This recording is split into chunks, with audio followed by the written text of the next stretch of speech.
देते हम ध्यान ही नहीं देते हैं। जानते कास्टिंग सॉन्ग लास्ट का क्या बोला? असतो मां सद्गमय तमसो मां ज्योतिर्गमय मृत्योर मां मृतम गमय।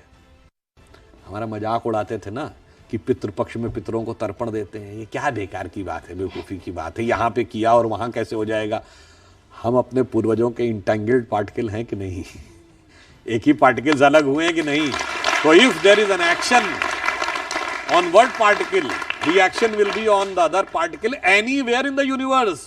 वो किसी प्लैनेट पे हो, किसी गैलेक्सी में हो, किसी मिल्की वे में हो जाएंगे। इसीलिए मैं कह रहा हूं सनातन को समझना है तो बुद्धि। और लास्ट में एक पॉइंट और कह देना चाहता हूं। बहुत से लोग कहते हैं अरे जब चीज निकल आती है तब आप बता पाते हैं, पहले काहे नहीं बताते?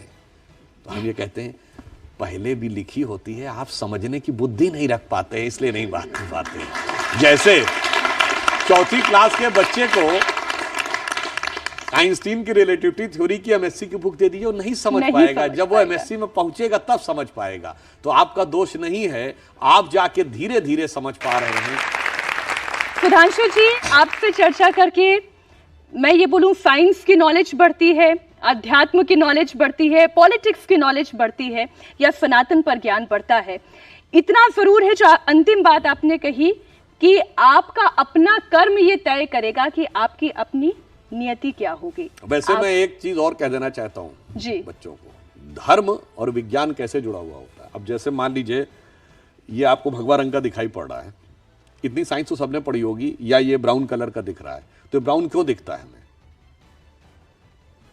लाइट में 7 वेव्स हैं, तो बाकी सारी वेव्स को उसने एब्जॉर्ब कर लिया, जो रिफ्लेक्ट की वो आपकी आंखों तक पड़ी। तो आपको हरा इसलिए दिखता है कि ग्रीन कलर को उसने रिफ्लेक्ट किया, आपको नीला इसलिए दिखता है कि नीले कलर को, जैसे आप लोग पीले वस्त्र पहन के बैठे हैं तो पीले को रिफ्लेक्ट किया, बाकी एब्जॉर्ब किया।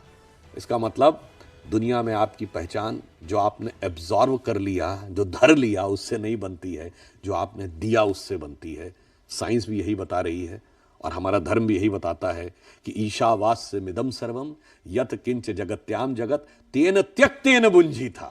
त्याग करो फिर भोग करो, वही, और किसी के धन का लोभ मत करो।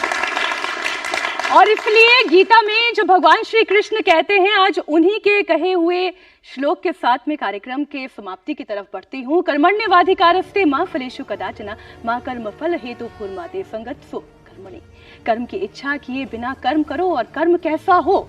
वो धर्म संगत हो, और धर्म कैसा हो? वो मानवता संगत हो, और मानवता कैसी हो? जो नेटवर्क की बात हुई ना, वो ईश्वर संगत हो। ये समाज इस सत्य है कि एक माला में गुथे हुए हैं और अनेक में एक हैं, और एक में कितने सेफ हैं, ये विवेक